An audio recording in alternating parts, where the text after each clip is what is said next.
Hello student, I Kamal Kardam. Welcome to my educational YouTube channel.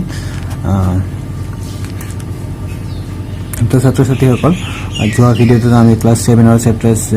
7.1 ঠিক আছে chapter বা অনুশীলনী 7.1 আৰু পাৰ্ট 3 পঢ়িছিলোঁ পাৰ্ট 3 ত আমি কোৱেশ্চন নম্বৰ কেইটামান সলভ কৰিছিলোঁ নিশ্চয় তোমালোকে কোৱেশ্চনবিলাক সমাধানবিলাক বুজি পাইছা বুলি মই ভাবি লৈছোঁ আৰু কিবা অসুবিধা থাকিলে তোমালোকক ক'বলৈ কৈছিলোঁ তোমালোকৰ ফালৰ পৰা একো কমেণ্ট অহা নাই সো মই ভাবিছোঁ যে তোমালোকে অংকবিলাক বুজি পাইছা আৰু যিমান পাৰে তোমালোকে ঘৰত থাকি প্ৰেক্টিছ কৰিবা বুলি মই বাৰে বাৰে কৈ থাকোঁ প্ৰেক্টিছ কৰি থাকিবা আৰু মোৰ ভিডিঅ'বিলাক চাই থাকিবা আৰু তোমালোকে যিমান পাৰে ফ্ৰেণ্ডৰ মাজত ভিডিঅ'বিলাক শ্বেয়াৰ কৰিবা আৰু ছাবস্ক্ৰাইব কৰিবলৈ ক'বা লাইক কৰিব ক'বা ঠিক আছে তো চাওঁ আজি আমি কুৱেশ্যনটো কি দিয়া আছে তো যোৱা ভিডিঅ'টোত আমি কুৱেশ্যন নম্বৰ 6 লৈকে কমপ্লিট কৰিছিলোঁ তো আজি কুৱেশ্যন নম্বৰ 7 পৰা ষ্টাৰ্ট কৰিম ঠিক আছে তো চাওঁ কুৱেশ্যন নম্বৰ 7ত কি আছে তোমালোকে ষ্টাৰ্ট কৰাৰ আগতে কিতাপখন উলিয়াই ল'বা আৰু বহিখন লগতে ৰাখিবা যাতে তোমালোকে লগে লগে অংকবিলাক কৰি যাব পৰা ঠিক আছে তো চাওঁ কুৱেশ্যন নম্বৰ 7ত কি কৈছে 7ত কৈছে হিমা ৰীতা আৰু জয়াৰ মাজত 2300 টকা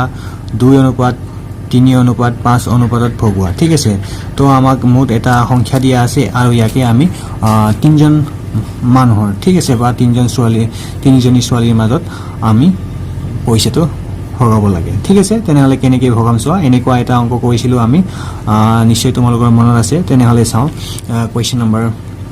7 টো কেনেকৈ কৰোঁ নম্বৰ 7 ঠিক আছে মই প্ৰশ্নটো ইয়াতে তোমালোকক লিখি দিয়া নাই তোমালোকে কিতাপৰ পৰা চাই ল'ব প্ৰশ্নটো সলিউশন বুলি লিখিলোঁ দিয়া আছে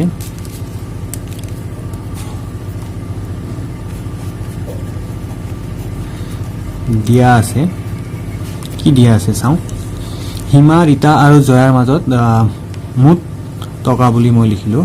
ঠিক আছে মুঠ টকা মুঠ কিমান টকা আছে 2300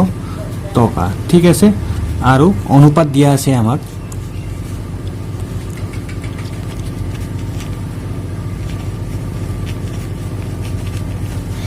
অনুপাত দিয়া আছে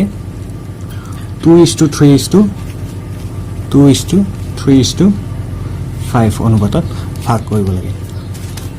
ঠিক আছে তো এইখিনি আমি ভাগ কৰিব লাগে তিনিজনী ছোৱালীৰ মাজত হিমা ৰীতা আৰু জয়াৰ মাজত তো হিমাই কিমান পাব ৰীতাই কিমান পাব হিমা ৰীতা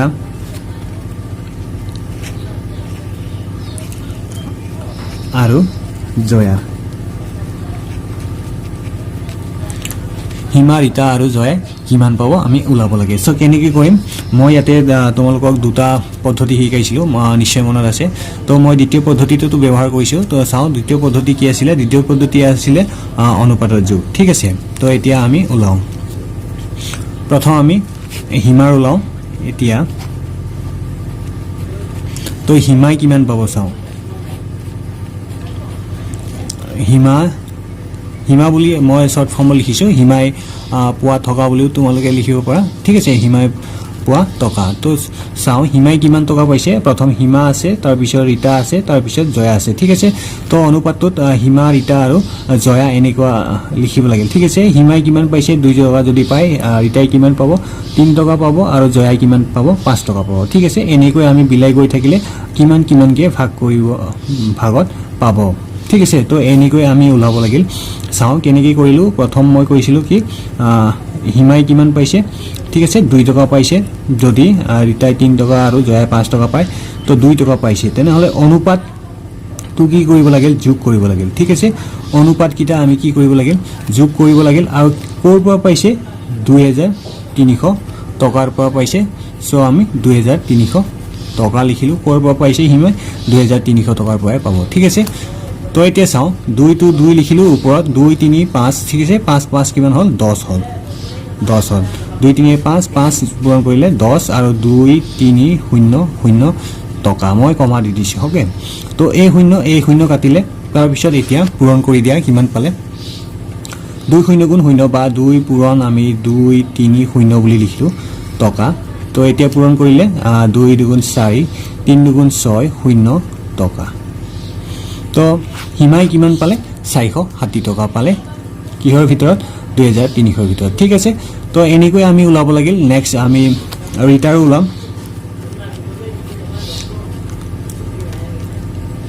ঠিক আছে তো আকৌ কৈছো তোমালোকক অংকবিলাক ঘৰতে থাকি প্ৰেক্টিছ কৰি থাকিবা আৰু কিবা অসুবিধা থাকিলে তোমালোকে মোক কমেন্ট কৰি জনাবা আৰু যিমান পাৰে মোৰ ভিডিওটো শেয়াৰ কৰিবা লাইক কৰিবা ঠিক আছে কমেন্ট কৰিবা ৰিটাই কিমান পাব চাও ৰিটাই কিমান পাইছিল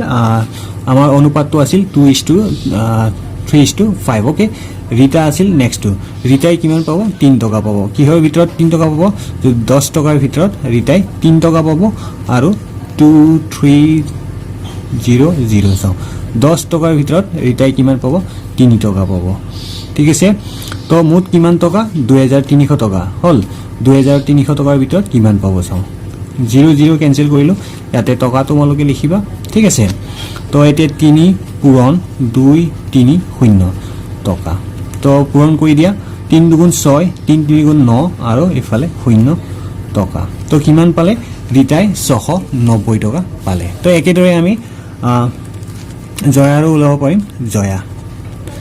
জয়া কিমান পাব 10 টকাৰ ভিতৰত 5 টকাই পাব তেনেহলে হাফ পাৰ্সেন্ট অফ 2300 তো এনেকাও আমি উলাব পাৰো বা বিয়োগ কৰি উলাব পাৰো চাও মই কেনেকৈ উলাই দিছো 2300 টকা ঠিক আছে মই যিমান মেথড আছে এইবিলাকো তোমালোকৰ মাজতে বুজাই যাম ঠিক আছে তেনে তোমালোকে যিকোনো মেথডতে কৰিব পাৰিবা 00 কেনসেল কৰিলো এতিয়া চাও 5 0 গুণ 0 সৰি 5 মই পূৰণ বুলি লিখি ললো 230 টকা ঠিক আছে এতিয়া পূৰণ কৰো 5 0 গুণ 0 হল 5 3 গুণ 15 5 1 থাকিল 5 2 গুণ 2 11 তো 1150 টকা তো হাফ পাৰ্সেন্ট অফ দা বা হাফ বুলি ক'ব পাৰি half per cent of the 2300 okay তো চাও এটো আমি এই জয়াটো আমি বিয়োগ কৰি উলাব পাৰো ঠিক আছে কেনেকৈ বিয়োগ কৰি উলাব পাৰো চাই লোৱা যদি মই এনেকৈ কৰো জয়া বুলি লিখিলো ঠিক আছে অৰ বুলি লিখি দিছো বা জয়া ঠিক আছে জয়াই কিমান পাব বুলি কলে মুঠ আমাৰ কিমান টকা আছে 2300 টকা আছে ঠিক আছে ইয়াৰ পৰা আমি কি কৰিলো হিমাই কিমান পাইছে তাক বিয়োগ কৰিলো তাৰ পিছত আকৌ ৰিটাই কিমান পাইছে তাকো বিয়োগ কৰিলো ঠিক আছে তেতিয়া আমি পাই যাম জয়াৰ পইচাটো ওকে তো বিয়োগ কৰো 2300 মাইনাস হিমাই কিমান পাইছিল হিমাই পাইছিল 460 रुपीस আৰু ৰিটাই পাইছিল 690 रुपीस ওকে তো এতিয়া বিয়োগ কৰো মই ইয়াতে বিয়োগ কৰি দিছো 23 কাখত 460 তো বিয়োগ কৰা 004 হল ইফালে 2 থাকিল 2 12 হলে 8 হ'ব ঠিক আছে ইয়াতে 1 থাকিব তো আকৌ ইয়াৰ পৰা আমি মাইনাস কৰো 690 00 হল 14 হল 9 5 14 তো ইয়াতে থাকিল 7 7 ৰ পৰা 6 গলে 1 থাকিল তো 1 তো কিমান পালো 1150 ওকে টকা তো এইটো সোয়া ইয়াৰ লগত মিলিছে 1150 টকা ঠিক আছে তো আমি এনেকুৱা মাজতে কিছুমান টেকনিক বা বেলেগ পদ্ধতি ইউজ কৰিব পাৰা তোমালোকে যেনেকুৱা বিচৰা বা যেনেকুৱা ইচ্ছা কৰা তেনেকৈ কৰিব পাৰা ঠিক আছে পাৰিবা নো প্ৰবলেম তাতে ভুল হোৱাৰ কোনো চান্স নাথাকে বা ভুল হ'ব বুলি নাভাবিবা ঠিক আছে অংকৰ উত্তৰ মিলিব লাগিল তো আমি এনেকৈ অংকবিলাক কৰিম ঠিক আছে আৰু বেলেগ বেলেগ আমি যিমান পাৰে নতুন নতুন পদ্ধতিবিলাক ব্যৱহাৰ কৰিম তোমালোকে মোৰ লগতে লাগি থাকিবা ওকে তো যিমান পাৰে আকৌ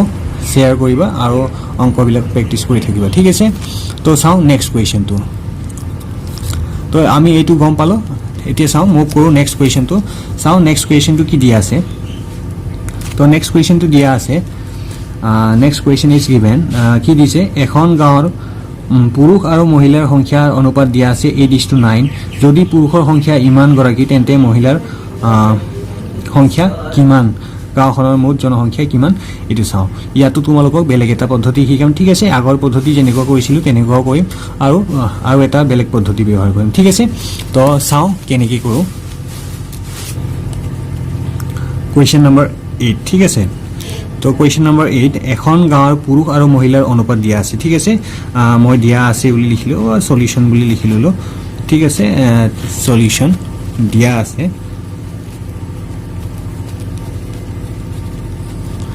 দিয়া আছে কি দিয়া আছে পুৰুষ আৰু মহিলাৰ অনুপাত ঠিক আছে এখন গাঁৱৰ বুলি মই লিখা নাই ডাইৰেক্ট লিখি দিলো পুৰুষ আৰু মহিলাৰ অনুপাত পুৰুষ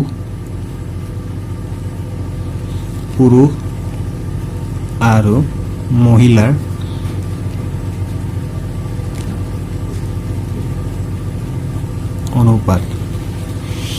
মহিলাৰ অনুপাত দিয়া আছে 8:9 ওকে যদি পুৰুষৰ সংখ্যা দিয়া আছে পুৰুষৰ সংখ্যা ঠিক আছে পুৰুষৰ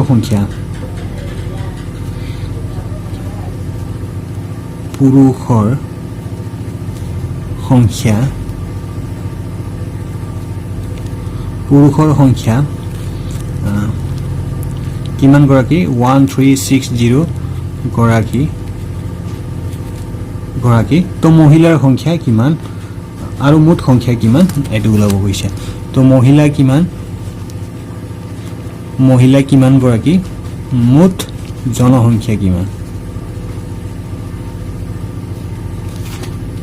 জনসংখ্যা কিমান দুটা বস্তু আমাক ওলাব দিছে ঠিক আছে ইয়াতে আমি দুটা পদ্ধতিত কৰিব পাৰো তোমালোকক প্ৰথম শিকাইছিলো মনত আছে চাগে টেবুলেটিং মেথড বুলি কৈছিলো টেবুল কৰিও আমি কৰিব পাৰো ঠিক আছে তো টেবুলটো এনেকা বনালো মই চাও প্ৰথম আমি আগত যোনটো শিকিছিলো এইটোই কৰো ইয়াতে মই লিখিলো অনুপাত ঠিক আছে অনুপাতটো ইয়াতে লিখিলো অনুপাত তাৰ পিছত ইয়াতে লিখিলো জনসংখ্যা ঠিক আছে তো ইয়াতে আছে 8/9 লিখিলো ঠিক আছে পুৰুষ আৰু এইটো মহিলা ঠিক আছে প্ৰথম পুৰুষ দিয়া আছে তাৰ পিছত পুৰুষ লিখিলো তাৰ পিছত মহিলা দিয়া আছে মহিলা লিখিলো ঠিক আছে মন কৰিবা কোনটো আগতে দিয়া আছে পুৰুষ দিয়া আছে চাই লোৱা পুৰুষ আৰু মহিলা বুলি কৈছে ঠিক আছে প্ৰথম আমি এইটো পুৰুষ বুলি ধৰিব লাগিব আৰু পিছৰটো 9 মহিলা বুলি ধৰিব লাগিব ঠিক আছে তো প্ৰথম পুৰুষ বুলি ধৰিলো আৰু মহিলা পিছৰটো ধৰিলো তো পুৰুষ কিমান আছে 1360 যদি এইটোই খেলি মিলি হয় তেনেহলে অংকটো আমাৰ ফুল হ'ব ঠিক আছে তো এতিয়া চাও মহিলা কিমান হ'ব মহিলাটো সাপোজ x বুলি ধৰিলো ঠিক আছে তো এতিয়া চাও এতিয়া এটো প্ৰত্যক্ষ পদ্ধতি ব্যৱহাৰ কৰি আমি কৰিলো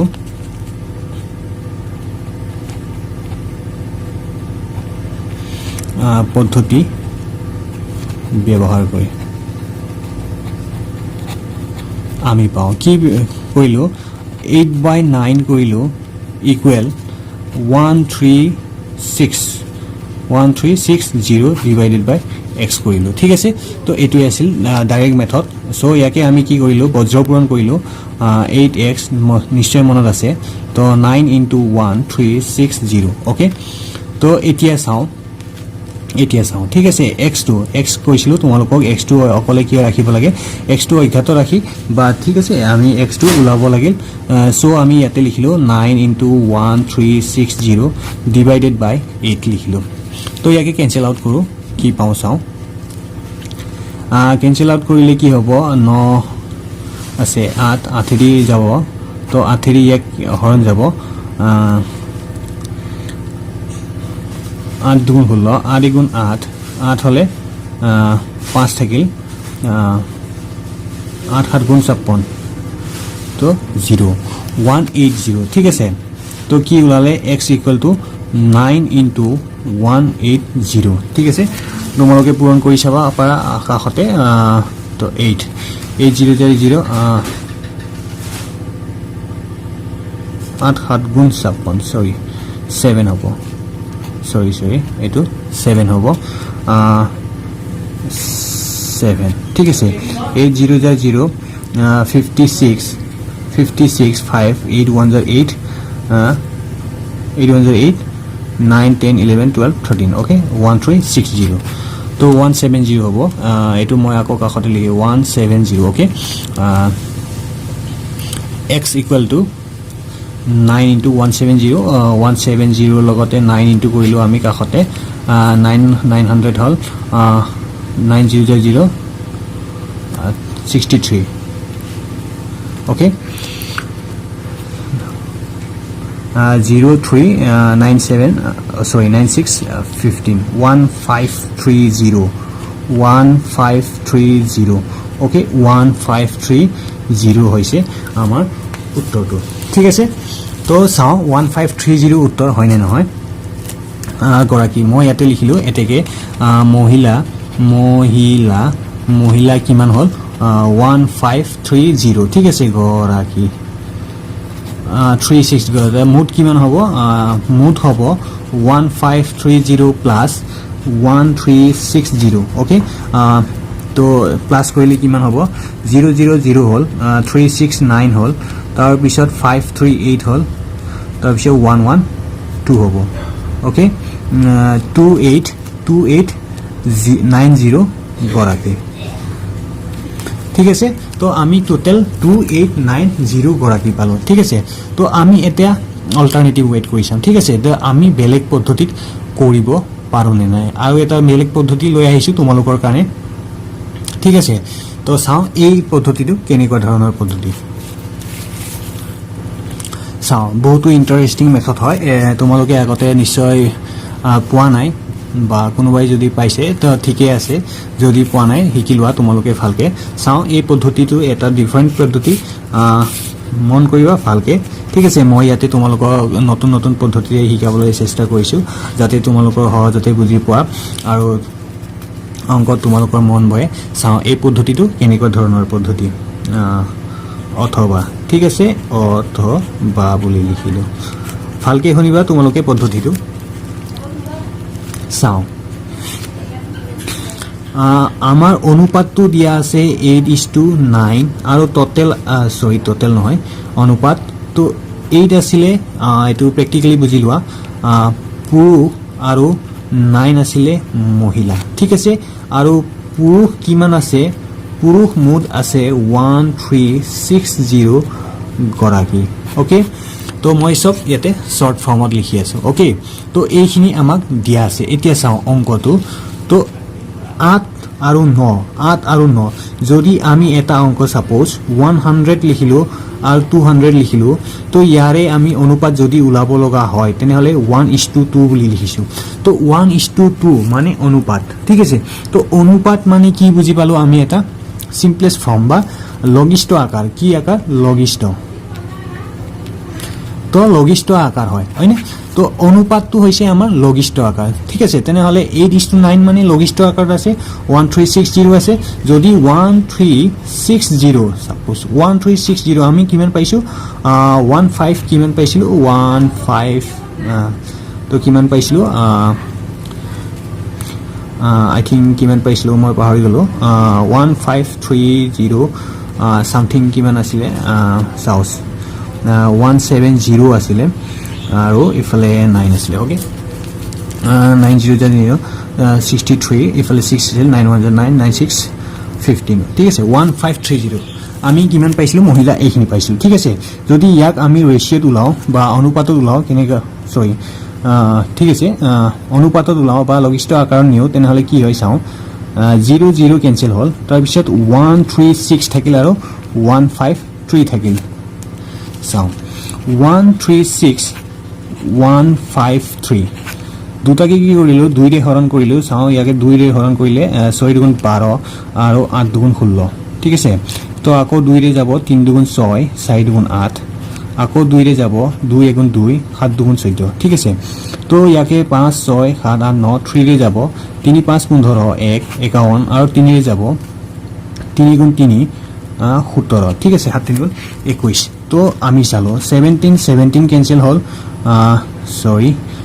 2 2 2 এইটো 8 হল এইটো 3 3 9 হল তেনেহলে 8 9 তো ইয়াতে থাকিল 8 আৰু ইফালে থাকিল 9 তো 8:9 আমি পালো 8:9 ঠিক আছে তেনেহলে আমাৰ 1530 মহিলা শুদ্ধ উত্তৰ ঠিক আছে এতিয়া আমাক দিয়া আছে আমি এইটো জনা নাই আৰু অঙ্কটো কৰিব লৈছো এই মেথডত তো 8:9 দিয়া আছে পুৰুষ দিয়া আছে 1360 ওকে তো চাই লোৱা কেনেকৈ কৰো তো 8 সমান কাৰ 8 সমান কাৰ সমান 1360 সমান ঠিক আছে 8 সমান কাৰ 1360 সমান ঠিক আছে 8 কাৰ সমান বুলি কলে 1360 ওকে ইয়াতে কোনো ডাউট নাই মই অলপতে দেখাইছিলো তো 8 সমান ইমান হলে 1 সমান কি হ'ব ঠিক আছে তো 1ৰ সমান কিমান হ'ব তো 1ৰ সমান হ'ব 170 তো কেনেকৈ পালো তো 8 ভাগ কৰিলো 1360 ঠিক আছে 1360 8 ভাগ কৰা তো কিমান পাবা 170 এক একক সমান তোমালোকে ইয়াতে এনেকৈ লিখিব পাৰা 8 এককৰ সমান 1360 তো এক এককৰ সমান 170 গৰাকী ঠিক আছে গৰাকী আৰু গৰাকী তেনেহলে মহিলা কিমান আছে ওকে মহিলা কিমান আছে আমাৰ মহিলা আছে 9 একক ঠিক আছে 9 একক সমান কিমান হ'ব 9 একক সমান কিমান হ'ব চাও 9 ইনটু 170 ঠিক আছে 170 গৰাকী হ'ব তো এক এককৰ সমান 170 হয় তেনেহলে এক এককৰ সমান 170 হয় তেনে 9 এককৰ সমান কিমান হ'ব 170 ইনটু 9 বুজি পাইছা তোমালোকে চাও আকৌ কৈছো যে 8 একক মানে হৈছে 1360 তো এক এককৰ সমান কিমান হ'ল 170 ঠিক আছে এক একক সমান 170 পাইছো কিন্তু মহিলা কিমান আছে 9 গৰাকী আছে তো 9 ইনটু 170 হ'ব নিশ্চয় তো এতিয়া 9 ইনটু 170 ইনটু কৰিলে কিমান পালো 1530 ওকে তো গৰাকী ঠিক আছে এতিয়া আমি পালো মহিলা ইমান তো টোটাল কিমান বুলি ক'লে টোটাল কেনেকৈ উলাম 8 প্লাস 9 হ'ব আৰু 8 ৰ ইকুৱেল কিমান হ'ল 1360 9 ৰ ইকুৱেল 1530 ঠিক আছে তেনেহলে 00639 হ'ল 538 হ'ল 2 তো 9 8 কিমান হ'ল 17 তো 17 ৰ ইকুৱেল কিমান হ'ব 2897 ঠিক আছে অৰ চাও ইয়াতো আমি অৰ কৰিব পাৰো টোটাল 17 গৰাকী তো 17 গৰাকী বুলি ক'লে 1 ইকুৱেল টু কিমান 170 হয় তো 17 ইকুৱেল কিমান হ'ব 17 ইনটু 170 তো 17 ইনটু 170 ইজ হোৱাট 2890 তোমালোকে পূৰণ কৰি চাবা নিশ্চয় তোমালোকৰ ভাল লাগিছে এই পদ্ধতিতে যদি তোমালোকৰ বুজাত অসুবিধা হৈছে তেনেহলে আকৌ ভিডিওটো চাবা আৰু যিমান পাৰে তোমালোকে শেয়াৰ কৰিব কৈছে তোমালোকে ফ্ৰেণ্ডৰ মাজত শেয়াৰ কৰিবা ৰিলেটিভছৰ মাজতো শেয়াৰ কৰিবা ঠিক আছে আৰু কোনোবা পঢ়া শুনা থাকিলে ইহঁতকো শেয়াৰ কৰিবা ঠিক আছে আৰু সাবস্ক্ৰাইব কৰিব কবা আৰু লাইক কৰিব কবা ঠিক আছে আমাৰ ছাৰৰ চেনেল বুলি কবা ওকে তো আজিৰ কাৰণে হ'ব ইমানতে বাই বাই থ্যাংক ইউ